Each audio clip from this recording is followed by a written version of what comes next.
ASMR whispering like my YouTube shorts. One of the most common requests that I get, if not the most common request that I get, is that I should whisper like my YouTube shorts in my long form videos. And I find that comment to be pretty funny for a couple of different reasons. The main one being that my YouTube shorts are, let me think about it, they are short, so therefore they can have a lot more editing put into it than a long form video. Or at the very least, the video has more edits per minute. This allows me to do the voiceover multiple times until I get the take that I want and it sounds good without, saliva noises in my mouth and stuff like that. In fact, if you listen closely to my YouTube shorts, you might notice that I don't take a breath in a single one of them. Every single time that I finish a sentence, I edit together the next sentence that I said.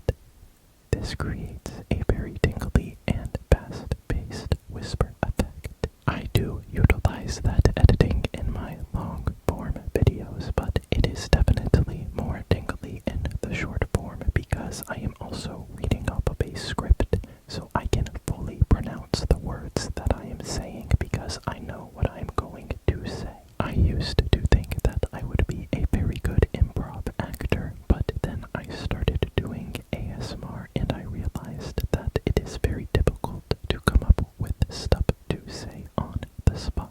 I would say that that is my biggest weakness that really shines through when I do a long form ASMR whispering video because I am just like, what do you even say? What do you even say in a long form video? That is one of the big reasons why I really enjoy making YouTube shorts, because I can write out the script and I can make it exactly the way that I want it. And by the time that I am finished editing the video, I know that it is a very good video because I have watched it numerous times. That is in stark contrast to the way that I make my long form videos, because by the time I am editing a 45-minute long video, I really don't have that much time to go back and watch it and really enjoy it for myself. So sometimes I am just hoping that I have done all of the editing correctly and there are no fatal flaws. But that is not why you have joined me today for this video. You would like for me to whisper like my YouTube shorts. I also have one other reason why my whispering in my YouTube shorts is better than on camera. And it is similar to what I have already said, where I am just focusing on doing the voiceover and repeating the same sentence 10 times over so that I get the perfect take. But there is just something about whispering on camera that distracts my brain. There is a big difference between focusing on only creating the best, most perfect whispers and whispering on camera. For some reason that makes it more difficult because more of my brain processing has to go towards things like looking at the viewfinder and making sure that my camera is actually working and everything is going as expected. You might be noticing that I am running out of breath at the end of my sentences because although it looks incredibly easy, it is actually relatively easy, but you do run out of breath when whispering. Without further ado, I would like to get into some ASMR shorts whispering. Some of the things that I'm about to whisper are real and actually happened to me. Some of them are fake, but you might be able to determine on your own which ones are real and which ones are fake. I am going to start by telling you a real story that actually happened to me last week. I went to a slop bowl establishment and it almost ruined my entire week. Here's what happened. In case you are unaware, a slop bowl establishment is a place where they ask you if you want greens or grain on your bowl. They say greens or grains, white or brown rice, black or pinto beans, or Or maybe you're crazy and you want some arugula like me. In this particular instance, I was at a place known as Cava. Cava is a Mediterranean slop bowl establishment where you can pick your green or grain, like I said. But on this particular instance, I was just picking up a mobile order. I went inside to discover my slop bowl ready to be picked up and taken home. As I was leaving the establishment, a huge gust of wind happened to blow my receipt off of my bowl. It immediately flew like 100 meters away from me. I don't know why I'm using meters, but it just seemed right. It was so far away from me. I thought that it was just going to keep on blowing away, but then it got stuck on a bush. It was at that exact moment that I realized that my receipt actually has my full name on it. I was just going to let it blow away in the wind, but then I saw that it was stuck to a bush, and I wanted to protect my name and legacy, so somebody wouldn't see the receipt and know that a person with my name was a litter bug. So I placed my slop bowl in my car and then I headed out to pick up the receipt so that I could put it in the trash. As I was crossing the street to get to my receipt, I noticed that a car was about to pass, so I slowed down so that they could pass by. But this car was not wanting to pass by. This car actually parked right in front of Kappa, directly in the fire lane. Can you believe that? A car parked in the fire lane. Can you believe that? A fire lane parked car. The person then got out of their car and walked into Kappa to pick up their mobile order, but it was not ready yet. I was absolutely astounded that somebody thought that they were important enough to park their car in the fire lane to pick up their slop bowl, especially since I was on the way of doing a good deed by picking up my receipt that flew away, even if it was only because it has my full name on it and I didn't want my name and legacy to be destroyed by a Kappa receipt. They were maybe potentially a DoorDash driver, which doesn't make it okay to park in the fire lane because potentially a fire truck could come zooming by in need of doing something important. But it did make it just a little bit more understandable why someone would park in the fire lane. Maybe they're just running some numbers in their head and they figure if they save 30 seconds for every order that they pick up, they can make an extra $5 or $10 per day. That combined with the fact that the police around here do not care if you park in the fire lane, allegedly, from my experience, they take it upon themselves to park in the fire lane because they can get away with it, I guess. But the crazy part is that Kappa and other slop bowl establishments have parking lots specifically for mobile orders, so they're literally saving like 15-20 seconds maybe. The most egregious time that this happened was a time where I went to Chipotle and someone parked in the fire lane, but they didn't even have a mobile order. They literally parked in the fire lane and then walked in and stood in line to order, which is absolutely ridiculous. Not only that, but they left their car running, so I think that somebody should have probably just stolen it from them to teach them a lesson, or at the very least, like, slash their tires, key their car, do something like that. I think they deserve it.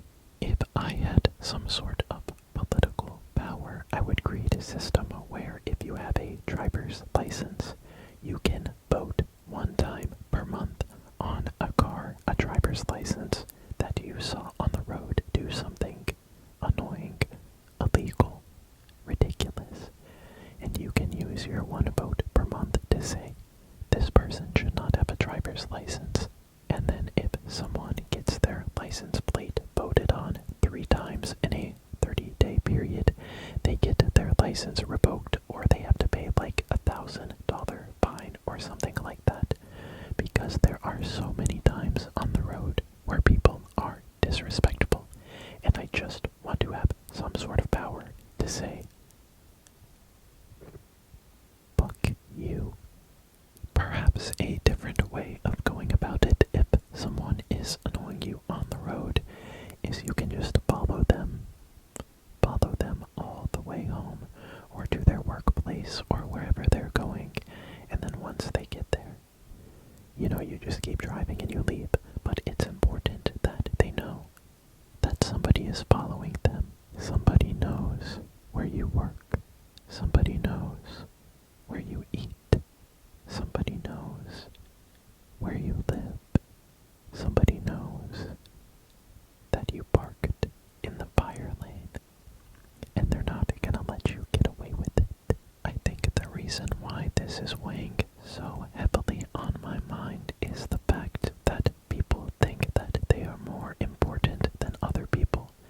Like if every single person went about their day thinking that they were the center of the universe, that they can park in the fire lane because their time is important, then every stop pole establishment in America and overseas would have the fire lane completely blocked by cars at all hours of the day.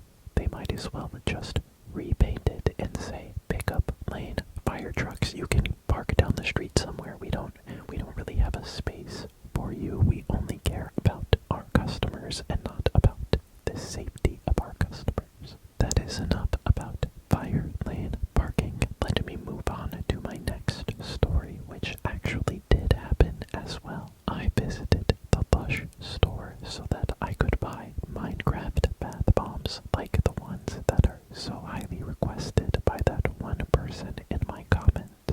But what happened at that Lush store almost ruined my entire day. Let me tell you what happened. My day started out like any other. I woke up, I ate breakfast, and then I headed to my local Lush store so that I could buy bath bombs. But when I got to the Lush store, I discovered something shocking and disturbing. They had no Minecraft bath bombs in stock, which wasn't that crazy because they do rotate their bath bomb selection pretty frequently.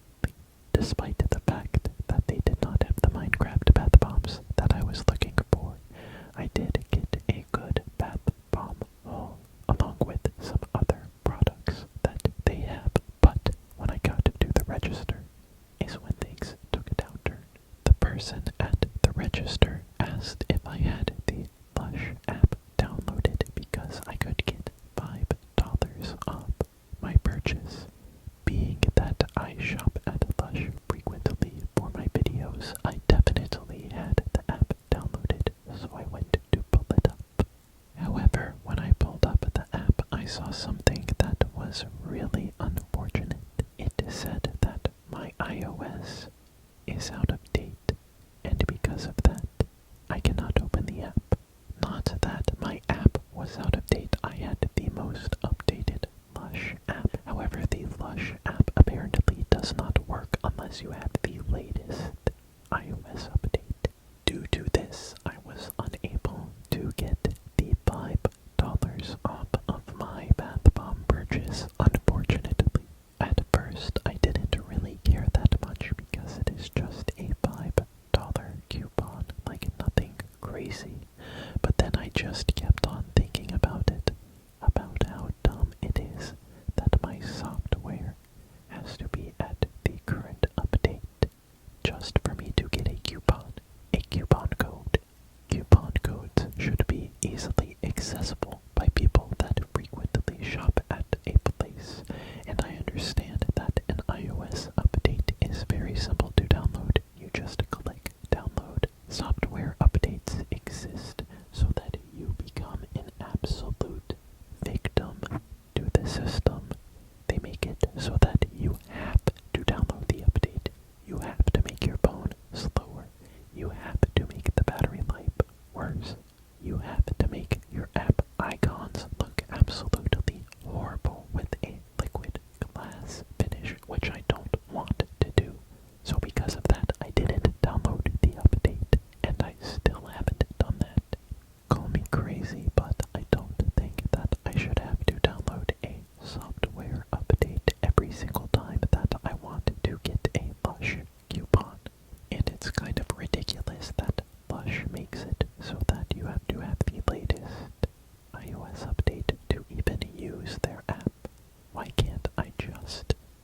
use your website to make things even worse and to add insult to injury.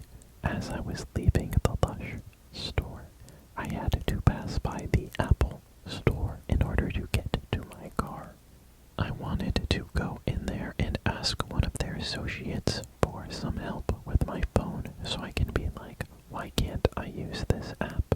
And then they would say, I need the update. And then I would say, but I don't want to download the update because it is just going to make everything on my phone different for no reason. And then they would just be like, well, you can keep it as is if you want, but you just can't use certain apps that require the latest iOS update. But I walked right past the store because I knew I would just waste their time, which is what I wanted to do anyways, because they're wasting my time making me download an update for no reason. So instead, I did the very logical thing, the very logical thing. I did a very logical thing, and you can tell me if what I did was logical, but I think that what I did was very logical. I called the Apple support number in my contact list and gave them my information so that I could talk to a real person over the phone as I was driving home.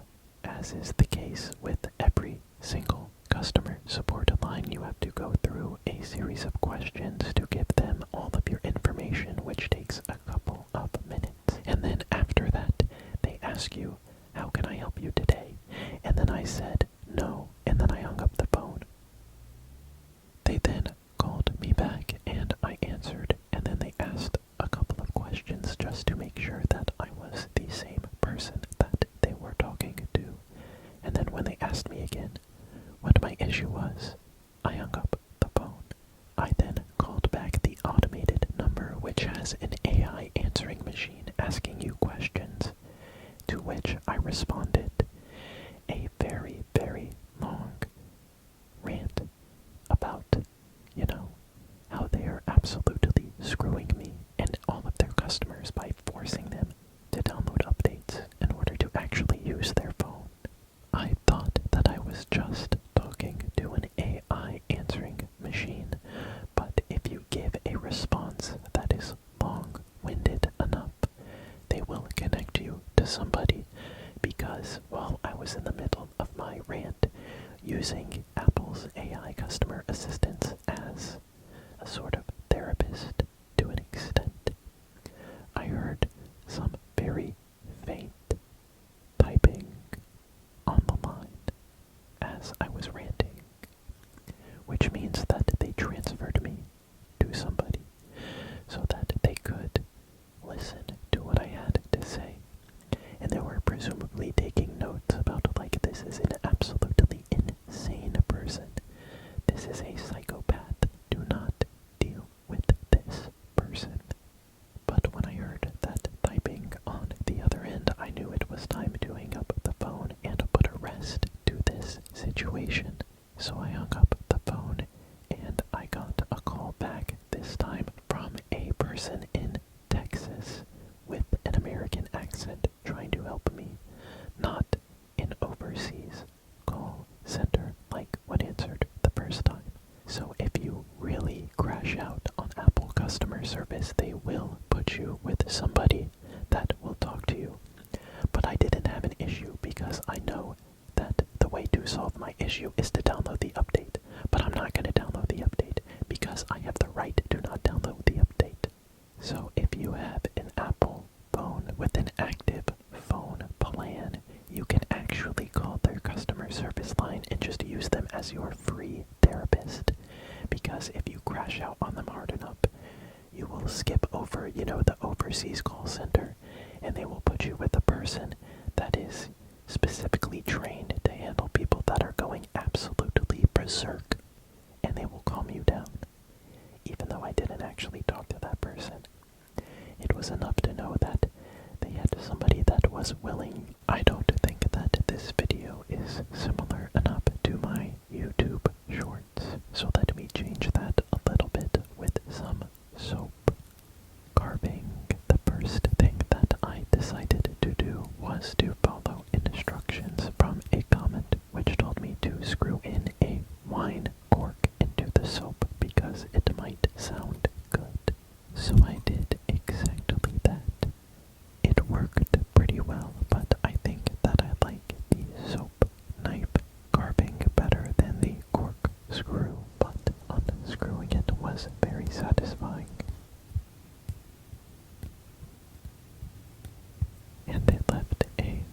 corkscrew-shaped cape behind. I am glad that this corkscrew tool also has a pocket knife attachment. Now enjoy the relatively uninterrupted soap carving sound.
as much as I enjoyed carving it for you.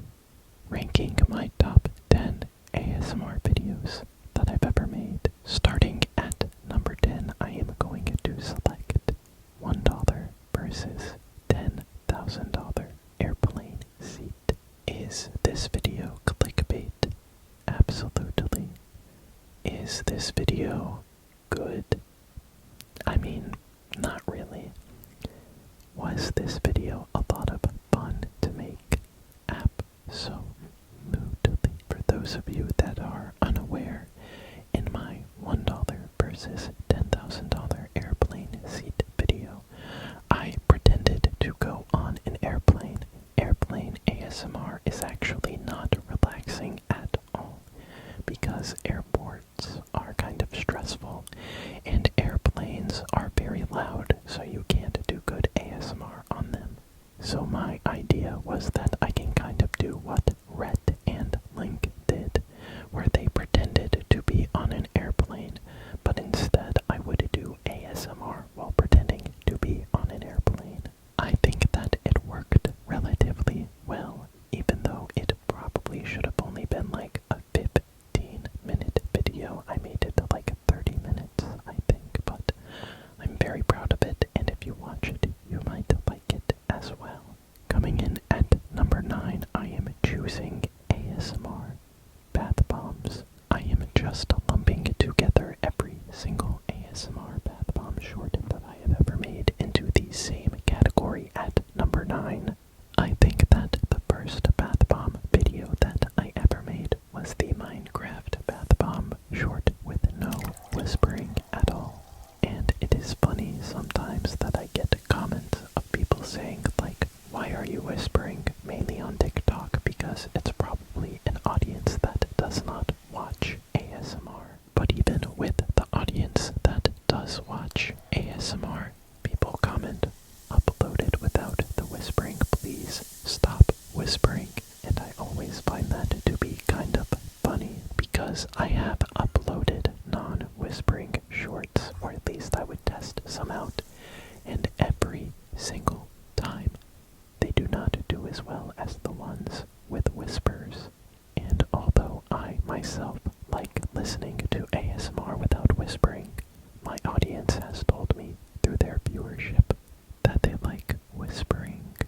So because of that, I'm going to whisper in basically every YouTube short that I do. But the idea behind the bath bomb short is that the bath bomb will make the relaxing sound, and sometimes they do, but sometimes they don't. Sometimes they don't fizz at all, and I'm just like, well, now I have to whisper over the whole thing because the bath bomb's not making any sound. Coming in at number 8, I am choosing outdoor ASMR mic scratching.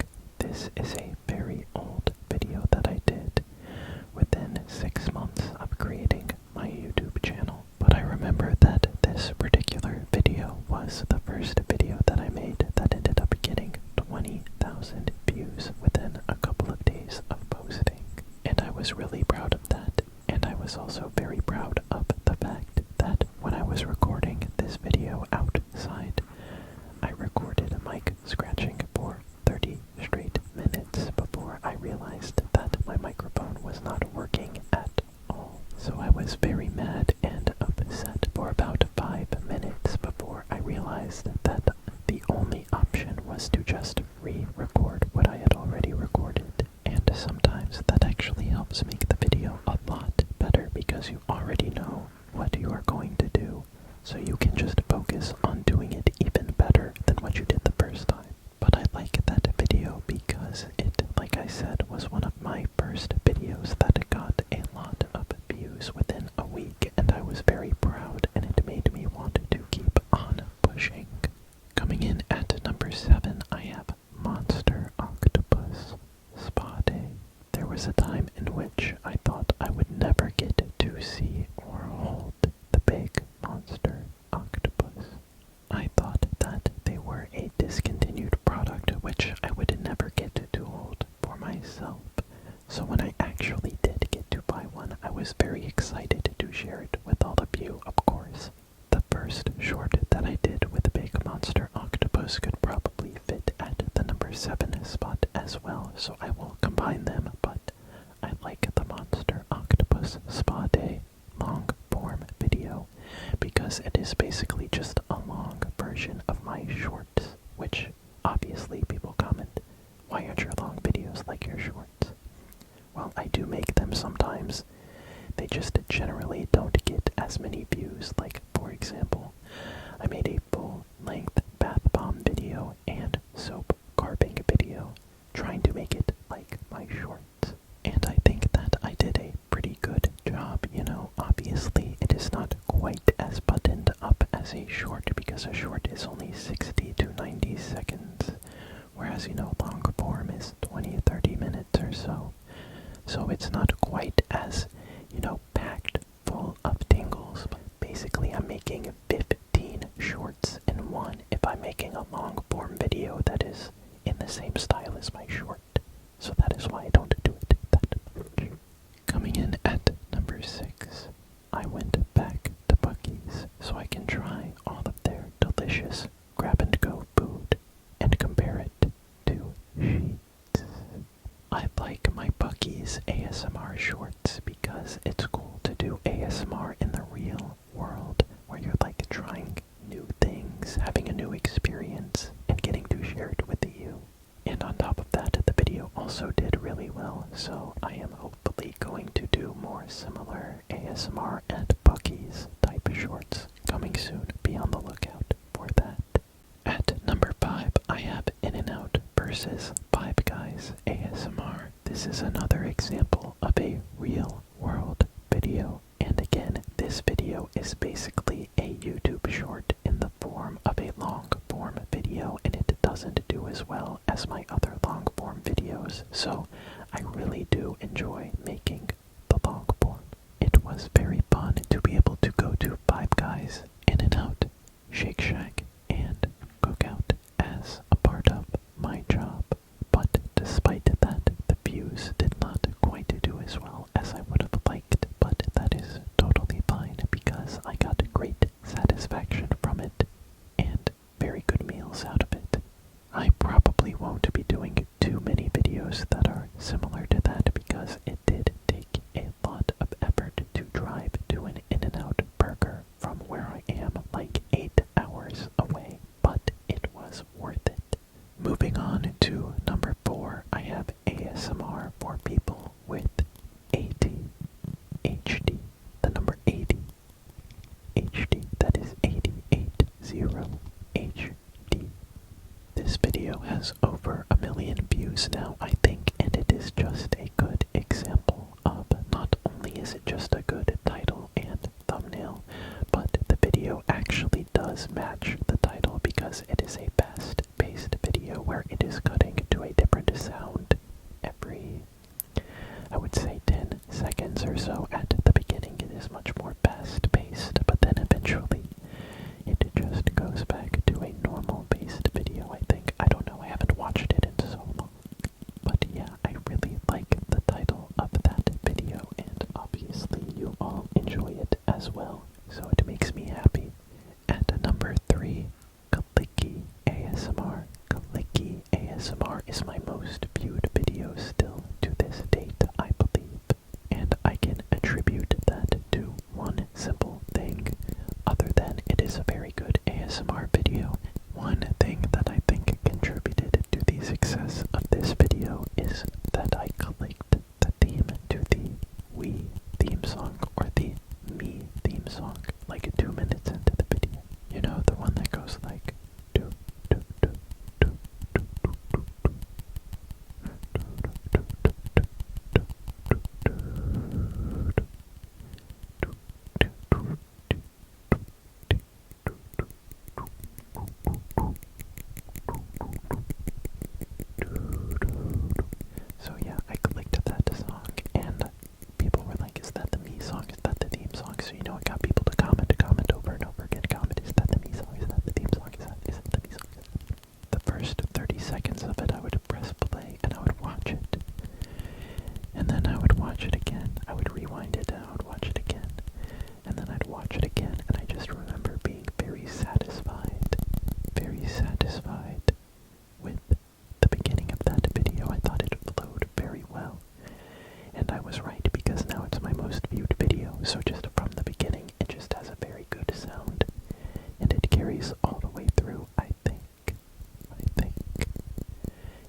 maybe 5 of these videos. Some of them are significantly better than others just based on the audio quality, but all of them are pretty satisfying. I have tried to make clicky ASMR songs that have, piano and other instruments with them, but there is something about the simplicity of just a clicky ASMR song. A clicky ASMR song that is really satisfying in some of these videos. Like I said, when I try to layer the clicky sounds too much, it gets all muddied and muffled. And this might not be surprising to some of you, but to a lot of you, you might need to know this. You might not already know this, but making music is difficult, especially when you are responsible for creating the beat that goes behind the music. So if I am creating a beat, so like if I am making a clicky ASMR sound and I need a beat, it has to be exactly on beat. If I am layering other sounds with it, if it is just the beat by itself, then it can be kind of, it can be freestyled a little bit, but if I am layering clicky ASMR rhythms on top of each other, especially ones that go to a song that you are trying to guess, it has to be exactly on beat, and I mean exactly on beat, like exactly on beat, otherwise it sounds kind of off. So you have to listen to a tempo in your headphones, but not a tempo that is too loud, because then the tempo will get picked up into the headphones, which is not what I want, but it has happened before, and you can hear it in a couple of the videos. But those clicky ASMR song videos are a good example of a video that I make, and then before I post it, I watch it myself over and over again because I am proud of it and I like to listen to it. However, what always happens is once I finally post it and I'm done with the editing process, I can no longer watch it because it just makes me cringe so unbelievably hard. Like, why is this person making a clicky ASMR cover to Chapel Roan? Why are they doing a clicky ASMR cover of Olivia Rodrigo? Let me think of a good one. What was a good one that I did? I've done a lot of good ones, but like the ones of, current pop songs. I'm like, that's kind of cringe. That's kind of cringe. Why am I doing that? That's kind of cringe. But I know that when I made it, I was very proud of it and I posted it. And like I said, some of them are better than others. And that brings me to my number 1 favorite ASMR video that I have ever made, which is, drumroll please, ASMR for both sides of your brain. This video is a great example of a great title, a great thumbnail, a great video, and a very interesting comment section, to say the least. If you know, you know. If you know, you know. You know. Similar to my outdoor mic scratching video, I actually had some difficulties when recording this. One of my video files got corrupted when I was recording the sounds, so then I went back and recorded the same sounds again, but with the video part. So because of that, I had an extra 20-30 minutes of audio without any video. So I decided to layer that in the video as a sort of layered ASMR, where what you are seeing on the screen goes in one ear, but then the other ear are hearing sounds that you don't see, and then they crisscross back and forth in a very relaxing style. I have tried to recreate this video multiple times, but there's just something about the original. Like, I've done the back and forth audio gimmick. If you can call it a gimmick, I don't think it's a gimmick. I think that it is actually quite satisfying and tingly. But I've tried to replicate it multiple times, but there's nothing as good as the original.